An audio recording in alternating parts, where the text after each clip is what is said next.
in an hour. And Revelation 18 predicts a major economic collapse in the world, and particularly in the United States. And so we're going to look at how, from a biblical standpoint, I'm not going to suggest that you invest in gold or silver or I'm not saying you shouldn't, don't misunderstand me, but I'm not going to give you any kind of fanciful, way out, wild-eyed suggestions. But we're going to look at some very basic biblical principles on some financial secrets that the world does not know. You're going to be excited about it as we study it tomorrow evening. And then, of course, our next meeting after tomorrow is Friday night, and we'll look at death's mystery solved. What happens after death? Heaven, hell, nothingness, and we'll take a look at what the Bible really teaches and how you can have the assurance of in facing death. Also, you've noticed that as you came in tonight, there was a sheet on your seats. If you don't have it, you may very well be sitting on it. And a lot of people have said, Pastor Mark, you spoke about worship and this great joy, this great ecstasy as we worship God, particularly on the day He set aside and created and made. And are there area Sabbath-keeping churches?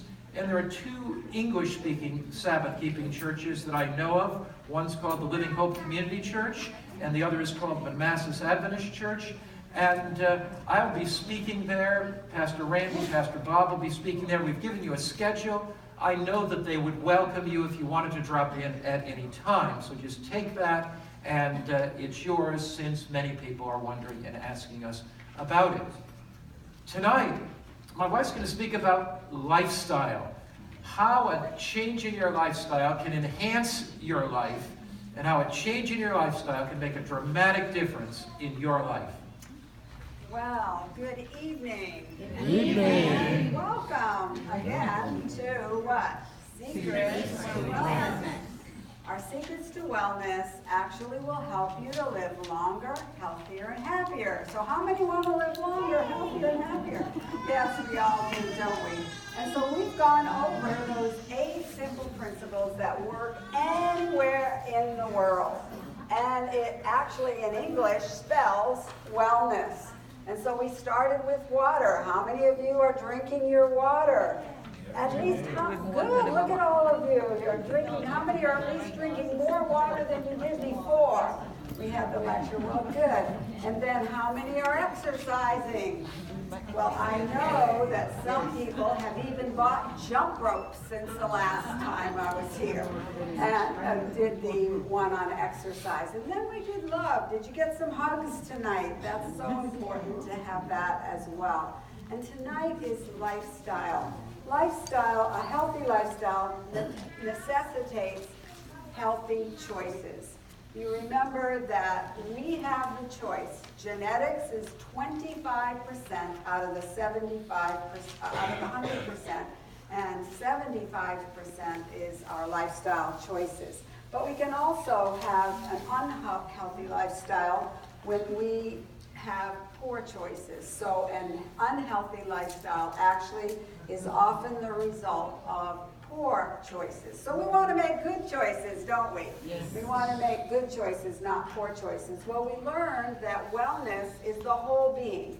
It's mental, emotional, physical, social, and spiritual health. So all of these factors have to be together. So all of these factors take place to have a proper balance. And so to have a proper balance, we need to be temperate. Well, what does temperance mean? Well, temperance, first of all, is using wisely that which is good. There are many things that are good. There's food that's good, but if we overeat then and become intemperate, then we can gain weight, that can lead to diabetes and all sorts of other problems. So temperance is using wisely that which is good, and temperance is also abstaining from everything that is harmful. So there are some things that are harmful to our health that we need to abstain from totally. Let's look at some of those. Well, we want to abstain from drugs and alcohol, tobacco, and even caffeine. I want to show you some detrimental physical health, physical problems when we even have caffeine. And so, first of all, there are these lifestyle practices that destroy our bodies. And the first one is, of course, tobacco. It is a major killer. I actually took this picture in an airport, and I was amazed because today we have so much evidence on smoking, and it says smokers die younger, smoking kills, smoking causes lung cancer, smoking seriously harms you and others around you, smoking clogs the arteries and causes heart attacks and strokes. So you have all of these right on the cigarette package, and yet there are still people who smoke. And look, according to the Centers for Disease Control and Prevention, smoking causes cancer, heart disease, stroke, lung diseases, diabetes, and chronic obstructive pulmonary disease, which includes emphysema and chronic bronchitis. So with all of these killer diseases, it's very important to abstain what? Totally from smoking. And look, smokers have a 25% higher risk of heart attack than non-smokers.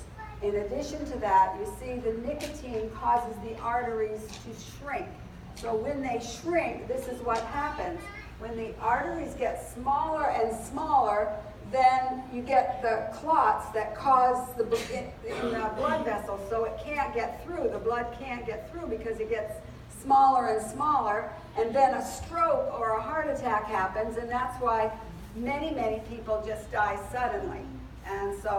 And unlike cancer, which usually you know if you're going to die because you have a certain amount of time. Now sometimes it can be very quickly as well, but a heart attack usually comes on very fast, and so that's why you want to keep that heart very, very strong. And the Beckman Research Institute says, quote, smoking is the single biggest cause of cancer in the world. So not only do we have heart problems with smoking, but also cancer. Tobacco smoke contains about 70 different cancer-causing substances. So there are so many. I remember when we were young and we were teaching these classes many years ago, and we had what we called Smoking Sam and Smoking Sue, and we would actually give demonstrations with these and put a jar with cotton balls in the back, and the Smoking Sam would smoke, and they would actually see those white balls turn black right there before them. And so tobacco smoke has many cancer-causing substances. And Dr. Linus Pauling says this, every cigarette you smoke takes 14.5 minutes off your life. I don't want to be taking that off my life, do you? No, so it's better to give up those bad habits. And every 8 seconds, someone dies from tobacco use. Just think of that. Just count. 1, 2, 3, 4, 5, 6, 7, 8, and another person dies from cigarette smoke. And then cigarette smoking, and then another one, and another one, and another one. And so cigarette smoking is really bad for your health. And yet, about a third of male adults globally of the population smokes. Can you even believe that? And I know that it's true because as I go to some places, when I'm in some places in Europe, and especially in Eastern Europe, in fact, in the days of communism, it was the tobacco companies would literally give these 11 and 12 and 13-year-old kids free cigarettes, and then they would be hooked because, of course, it's addictive. And so when you think of places around the world that have heavy smokers, China and some other places where it's about a third of all the males globally smokes. And then worldwide tobacco use causes nearly 6 million deaths per year.